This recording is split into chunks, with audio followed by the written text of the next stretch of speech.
को, सिखों को भी एलिनिएट कर दिया।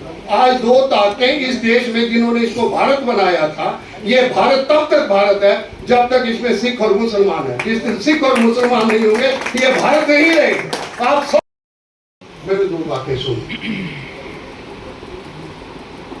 मैं समझता हूं, मैं दलित शब्द से मैं कई बार कहता था कि दलित शब्द नहीं होना चाहिए, तो उनके भाई साहब ने मेरा मसला हल कर दिया, तो उस मसले का मैं उनका धन्यवाद करता हूं कि उन्होंने मेरा मसला हल कर दिया। जिस संविधान की हम बात कर रहे हैं और 26 नवंबर 1949 की बात कर रहे हैं, इस संविधान को अडॉप्ट करते समय दो सिख रिप्रेजेंटेटिव इस संविधान से इनकार कर गए। मैं बात अपनी वहां से शुरू करना चाहता हूं ताकि आपके वाज़ेह आए। सरदार हुकम सिंह जो बाद में लोकसभा के स्पीकर और राजस्थान के राज्यपाल रहे, और सरदार भूपेंद्र सिंह मान, दोनों सिख रिप्रेजेंटेटिव थे। वो बाहर वॉक आउट कर गए कि ये संविधान माइनॉरिटी को प्रोटेक्ट नहीं करेगा। मैं आपके सामने एक सवाल रखता हूं। पिछले 75 साल का इतिहास ये कहता है कि पहले सिख टारगेट हुआ, बाद में मुसलमान टारगेट हुआ, तो दोनों माइनॉरिटी जो हैं वो दबली और उनको मारा और पीटा गया, कत्लेआम किया गया।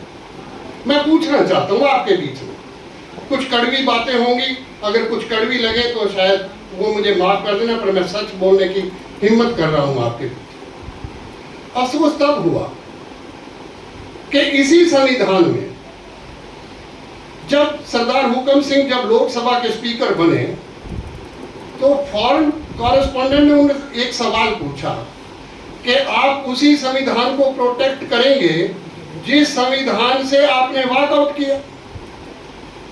उन्होंने कहा कि अब मेरे पास कोई और चारा नहीं। ये सरदार हुकम सिंह जी के वचन है, मेरे वचन नहीं।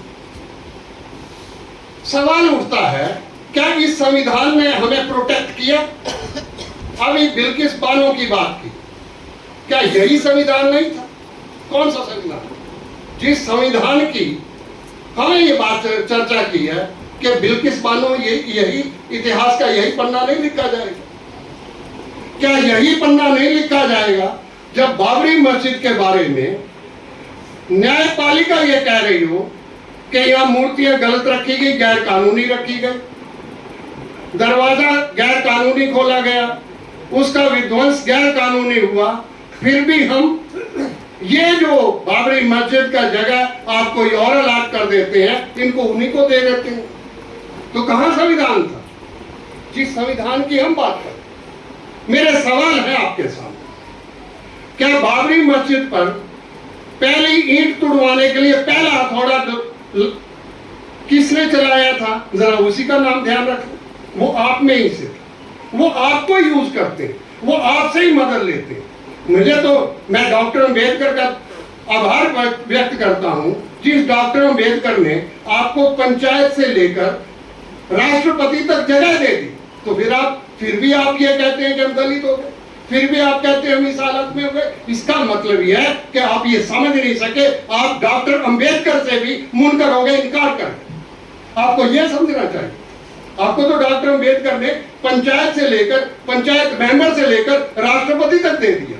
आज भी 67 मेंबर पार्लियामेंट बीजेपी में आपके ही हैं। आज बाहर आ जाए तो आज सरकार टूट जाएगी। और सरकार कहाँ है? सरकार आपके कारण बनी है। आपको अपने अंदर इंट्रोस्पेक्शन करनी चाहिए कि सरकार आप चलाते हैं, सरकार कोई और नहीं चला। सरकार आप चलाएं, आप सारे काम करें, आपसे ही सारा काम करवाया जाए, फिर भी हम कहें कि हमारी एकता कैसे हो जाएगी? कैसे एकता हो जाएगी? मैं आपसे ही पूछ लेता हूं कि एकता कैसे हो? एकता के लिए कोई मापदंड होते हैं, कोई मेजरिंग रॉड होते हैं, कोई तरीका होता है कि हमारे ये एकता ऐसे हो सकती है। जब पहलू खां की रोड में रस्सा बांधकर उसको खींचकर मारा गया, हमने सबने मिलकर उसी डॉक्टर कर्ण सिंह को, उसके जनपद के सामने उसी डॉक्टर कर्ण सिंह को इतनी ज्यादा वोट से जितवाया, तो कौन जितवाने वाला था? मैं डॉक्टर कर्ण सिंह से कहा, क्या आप उस समय जीवित नहीं थे? आज जो आप मेंबर पार्लियामेंट के चुनाव लड़ने आ गए, आप उस समय जीवित नहीं थे। आपके घर के सामने किसी को खींच कर मार दिया जाए तो क्या आपको कोई शर्म और लिहाज नहीं आएगा? सवाल ये उठने चाहिए।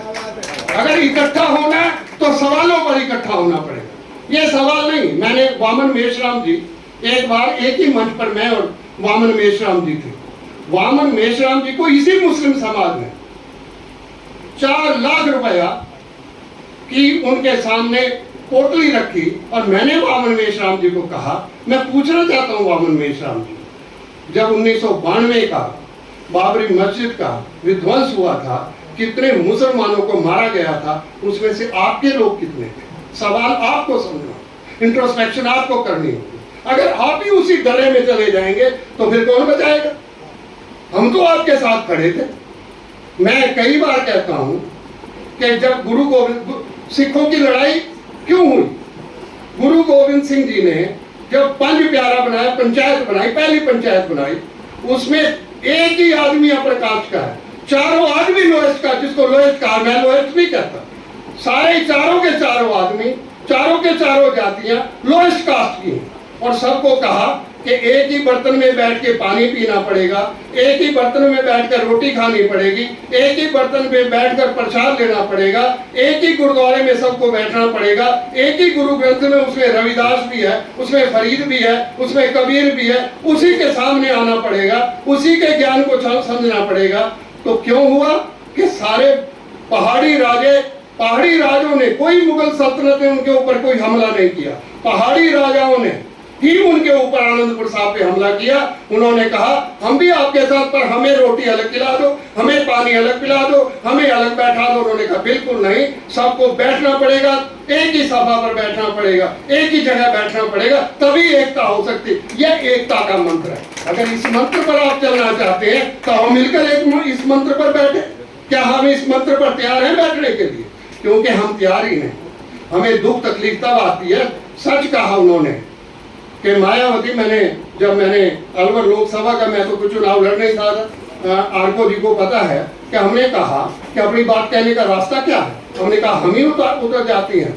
हम जब उतरे हमने 14 सवाल किए, 7 नरेंद्र मोदी पर, 5 सवाल राहुल गांधी पर, 1 सवाल मायावती पर, 1 डॉक्टर करण सिंह पर। तो मैंने मायावती से पूछा कि 100 करोड़ रुपए के, यहाँ तो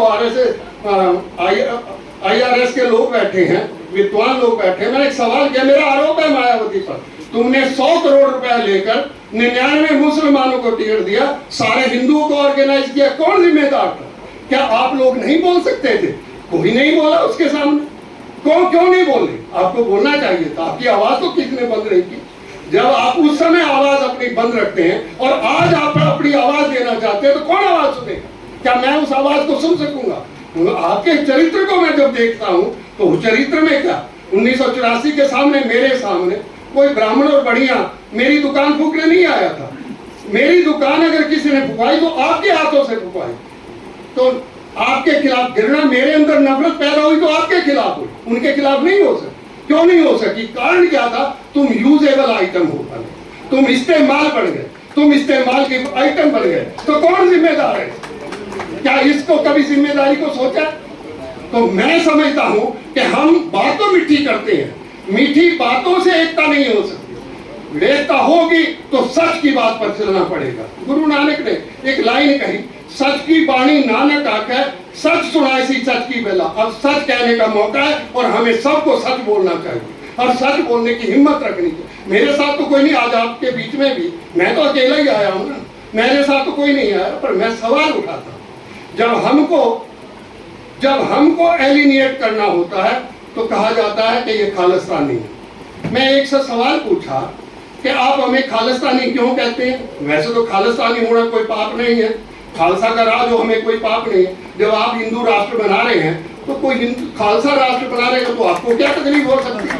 तो आपको बनाने देना चाहिए। तो जब आप बना रहे हैं और आपने तो एक किसी जगह पर एक हिंदू राष्ट्र बना लिया तो आप वहां चले गए, वहां हिंदू राष्ट्र तो बन ही गए। ये तो भारत है। मैं आभार व्यक्त करता हूं डॉक्टर अम्बेडकर का, जिन्होंने पहली लाइन ये लिखी, इंडिया मीन्स भारत, ना कि हिंदुस्तान। हिंदुस्तान क्यों नहीं रखा? आज मुसलमान भी हिंदुस्तान कहता है, आज सिख भी हिंदुस्तान कहता है, आज सारे लोग हिंदुस्तान कहते हैं, जब हिंदुस्तान की एक्सिस्टेंस ही नहीं। ये कॉन्स्टिट्यूशन के बेसिक स्ट्रक्चर के खिलाफ। और फिर भी हम इसको हिंदुस्तान कह के आवाज बुलंद करते हैं। इसका मतलब हम कॉन्स्टिट्यूशन को मानते नहीं, हम वैसे ही देश का और ये पढ़ लेते हैं और खड़े होकर हम धन्यवाद कर देते हैं, एक दूसरे को खुश कर देते हैं। हम कहाँ मान रहे हैं इनको? भारत क्यों रखा इसका? भारत इसीलिए रखा क्योंकि गांधी ने मुसलमान और सिख को ये कहा था कि आप इंडिया के पार्ट बने, आपके हक और हकूक बराबर के रहेंगे। हम लोग तब आए इस देश को। हमारे बुजुर्गों के पास तो 100 एकड़ जमीन थी पाकिस्तान में, खुला रास्ता था, सबसे ज्यादा अनाज वहीं से हम पैदा करके भेजते थे। हमारे पास तो सब कुछ था, हम तो सब कुछ लुटवा के आपके बीच में आ गए। तो क्यों लुटवा के आए? और यहाँ हमें क्या कहा गया? हम शरणार्थी हो गए। मैंने किसी से पूछा, हम तो पंजाब से आए थे, पंजाब में वापिस आ गए, वो भी पंजाब था, ये भी पंजाब था। जब आप खालिस्तान की बात करेंगे तो मुसलमानों को आप उग्र करना चाहते हैं, क्योंकि मुसलमानों का के पास, जो पाकिस्तान के पास पंजाब है वो 12 करोड़ है, हमारे पास तो 3 करोड़ है, उनके पास 12 करोड़ है। तो महाराजा रणजीत सिंह का राज लाहौर में था, तो लाहौर, तो क्या आप मुसलमानों और सिखों का झगड़ा इस बात पे कराना चाहते हैं कि जब ये खालिस्तान मांगेंगे तो मुसलमान कहेंगे कल को ये हमारा लाहौर और हमारा पंजाब भी ये लेके जाएंगे? तो हमारे साथ तो लड़ाई लड़वाना चाहते हैं। आप खालिस्तान इसलिए नहीं बनाना चाहते कि आप सिखों को राज देना चाहते, आप खालिस्तान इसलिए बात करते हैं कि मुसलमान और सिख का झगड़ा हो जाए, इनकी लड़ाई हो जाए। मेरे से किसी ने पूछा, मैं ज्यादा समय ना ले रहा हूँ, कुछ बातें मैं जरूरी आपसे करना चाहता हूँ। मेरे से किसी ने पूछा कि महाराज रणजीत सिंह का राजकाल, अगर 2 ताकतों से इस देश में किसी ने सत्ता, अंग्रेज ने सत्ता ली, ना तो हिंदुओं से सत्ता ली ना किसी और से सत्ता ली, अंग्रेज से ने सत्ता ली, या तो मुगल सल्तनत की सत्ता अंग्रेज के पास गई या महाराजा रणजीत सिंह की सत्ता अंग्रेज के पास गई। हमारे तो समझौता करना पड़ा, हमारे ऊपर तो आप सब ने लगकर लड़ाई लड़ी और हमारे साथ हमारे पंजाब को खींच लिया। हमें तो तकलीफ होनी चाहिए आपसे, पर हमें फिर भी तकलीफ नहीं। इसलिए तकलीफ नहीं, हम चाहते हैं कि हमारा भारत है, हम सब मिलकर रहना चाहते हैं, हम सब मिलकर आगे चलना चाहते हैं। मैं एक बात और कहूं, हम शायद 2014 में भी नहीं समझे थे, और ना ही हम 2019 में समझे, और ना ही अब हम शायद 2024 में समझेंगे। बहुत अच्छी बात है अगर समझ जाए, पर मुझे आशा पूरी है, मैं पूरी आशा से कहता हूँ। आप कहते रहे कि आप समझेंगे, आप नहीं समझेंगे। जब वोट का राज आएगा, वोट की ताकत आएगी, आप उसी लाइन पर वोट डालेंगे जब वो हिंदू राष्ट्र के नाम पर वोट डलवाएंगे। जब वो कहेंगे हिंदू हृदय सम्राट खड़ा हुआ, आप वहीं वोट डालेंगे। 37% वोट, अभी कहा किसी ने 37% वोट पर आज देश राज कर सकता है। मैं एक सवाल आपसे करता हूँ, जब सरदार मनमोहन सिंह प्राइम मिनिस्टर बने, उनके पास मेंबर पार्लियामेंट का आंकड़ा कितना था? 145। और वही मनमोहन सिंह जब 2009 में प्राइम मिनिस्टर, सीधे तौर पर उनको प्राइम मिनिस्टर पेश किया गया, आंकड़ा कितना था? 206। डिफरेंस कितना था? 145 और 206 में 61 था। अब जरा मैं बीजेपी से पूछ लूं, तो कई बार उनसे पूछता हूं कि तुम्हारा आंकड़ा 168 कांग्रेस के मेंबर पार्लियामेंट लेने के बाद भी 114 में तुम्हारा आंकड़ा बना 282। और जब हिंदू हृदय सम्राट के नाम पर आपने राज सत्ता मांगी तो आपको आंकड़ा मिला 303। डिफरेंस कितना आया? 282 और 303 में 21 का। तो आपसे तो मनमोहन सिंह और बेहतर रहा कि उसका 61 का आंकड़ा था। इसका मतलब जब आप सब उसके साथ थे, जब सिख और मुस्लिम उसके साथ खड़ा हो गया, उसका आंकड़ा बढ़ गया। आज भी मैं कहता हूं, आपने किसान आंदोलन, मेरे भाई साहब ने किसान आंदोलन की बात की, मैं किसान आंदोलन की बात कर दूंगा। किसान आंदोलन क्या था? यहां तो आंध्र प्रदेश से किसान आए थे, वो अपना यूरिन पीते रहे, किसी ने नहीं उनको पूछा। पर वही किसान जब पंजाब से आए और सिंगोला पर आकर बैठ गए, वो तो दिल्ली में एंटर भी नहीं किए, सिंगोला पर आके बैठ गए। सिंगोला वो जगह थी जब बाबा बघेल सिंह अपनी फौज लेकर आया था, और सिंहवाला में, उसका सिंहवाला नाम है, सिंगोला नाम था पड़ा। सिंहवाला वहां जाके रुक के बैठ गए और उन्होंने दिल्ली फतेह की। और जब महारानी ने, जब उस समय की महारानी ने कहा कि तुम मेरे भाई, उन्होंने कहा सब आपको वापिस, हम वापिस जा रहे हैं। वो सिंहवाला जब रुके तो सिंहवाला में मुजफ्फरनगर में जाटों और मुसलमानों का झगड़ा हुआ था। वही सारे के सारे मुसलमान उसी सिंगौला में आ गए। आपस में वहीं बिरयानी खा रहे थे, इकट्ठे बिरयानी खा रहे थे। किसी ने नहीं कहा कि ये मुसलमान है, ये सिख है। उसी समय राकेश टिकैत और सारे जाट समुदाय भी वहीं, जिनका झगड़ा हुआ था वो भी सारे इकट्ठे हो गए। मैंने कईयों को कहा कि भारत के अगर कहीं दर्शन करने थे तो सिंहवाड़ा वो किसान आंदोलन ही देख लेते। आपने तो सिंहवाड़ा भी ना देखा, किसी की हिम्मत नहीं पड़ी। अभी आप एक अमृतपाल को खड़ा कर लिया ताकि सिखों का ही समावेश खत्म कर दिया गया। आपने पैदा किया, आपने 2-2 करोड़ की उसको गाड़ियां दी। आप अपने तरीके से उसको 18 मार्च को जब उसको गिरफ्तार कर लिया था तो गिरफ्तार तो कर ही लिया था। फिर 23 अप्रैल को ये जनाजा उठाने का क्या मतलब है, उसको अंदर ले गए। ऐसा समझते कि देश का जो आदमी है उसको समझ नहीं है, उसको अकल नहीं है कि तुमने ये पकड़ा हुआ है, तुम अपने तरीके से अपनी स्क्रिप्ट लिख रहे हो तो स्क्रिप्ट लिखवा लो। हमें क्या तकलीफ है कि आप स्क्रिप्ट ना लिखवाओ, पर इस ढंग से ना स्क्रिप्ट लिखवाओ कि पूरे सिखों को बदनाम करने के लिए स्क्रिप्ट लिखी जाए। ये ऐसी स्क्रिप्ट ना लिखो कि मुसलमानों को अलगाव हुआ। आज सिचुएशन क्या है, जो मैं अभी कोई कह रहा था कि अगले 2024 में, मैं कह रहा हूं कि 2024 में अगर आज ना संभले तो 2024 का यही नतीजा होगा। 2024 में क्या होगा कि मुसलमान, आज आरएसएस ने मुसलमान को एलिनेट कर दिया। आम आदमी पार्टी का वहां भेजकर केजरीवाल को सिखों को भी एलिनेट कर दिया। आज 2 ताकतें इस देश में जिन्होंने इसको भारत बनाया था, ये भारत तब तक भारत है जब तक इसमें सिख और मुसलमान है। जिस दिन सिख और मुसलमान नहीं होंगे ये भारत नहीं रहेगा। आप 100 कहते रहे भारत रहेगा, भारत नहीं रह सकेगा।